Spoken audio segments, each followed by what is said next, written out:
you for joining us for Darryl Turner's 180 Audio, where each week Darryl injects inspiration, motivation, and pure energy into your business and personal life. Your audio will begin momentarily.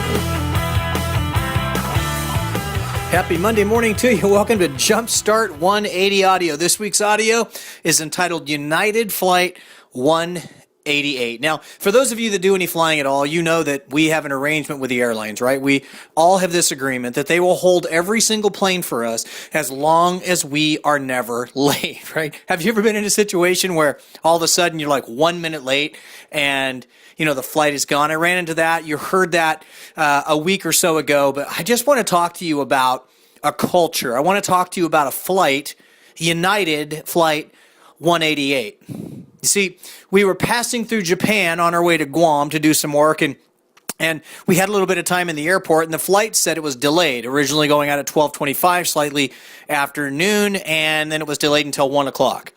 As we're walking around the airport, we decided it was about 12:10, and again, if the flight's at 1 o'clock, we're fine, and we all looked at each other and said we probably ought to move towards the gate. Now, with all the flying that I do, I've seen flights move up, but most of the time they don't. If they delay, they usually delay like 2 or 3 times, right?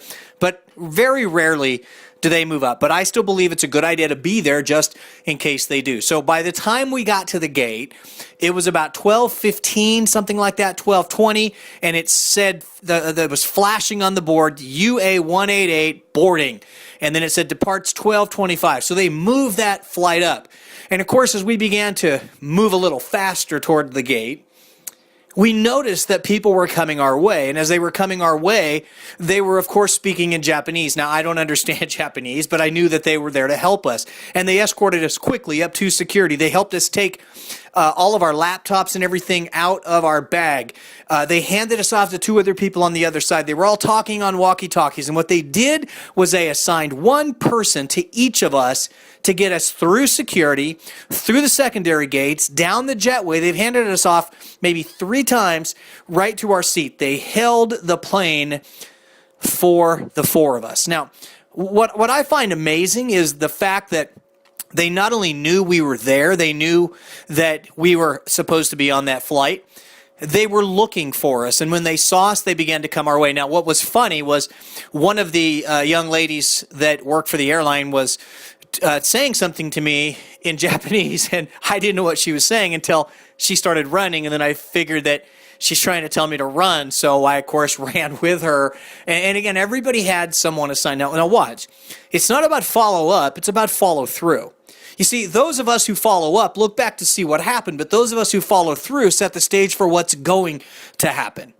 In our business, we can learn from that culture. They didn't close that door. They didn't shut down that security. They didn't say, go ahead and get your own laptop out of the bag. They helped us every step of the way. The result, we made the flight.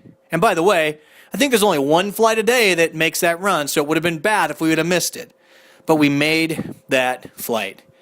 Well, what about you? What about your business? What situation are you facing right now where it would be extremely beneficial to hold somebody's hand through a process, but maybe because you're so familiar with it, you feel they should be so familiar with it, and chances are they're not. Back up. Take a look at customer service versus customer surprise. To let us get on that plane as customer service, but to escort us like they did and to hand off, and they all had their little walkie-talkies going, and I have no clue what any of them were saying to each other. But all I knew is each one of us had somebody assigned, and they handed off 3 or 4 times in stages before we finally sat down in our seat. United Flight 188, Sapporo, Japan to Guam. That's a crew, that's a group, that's a team that deserves an applause.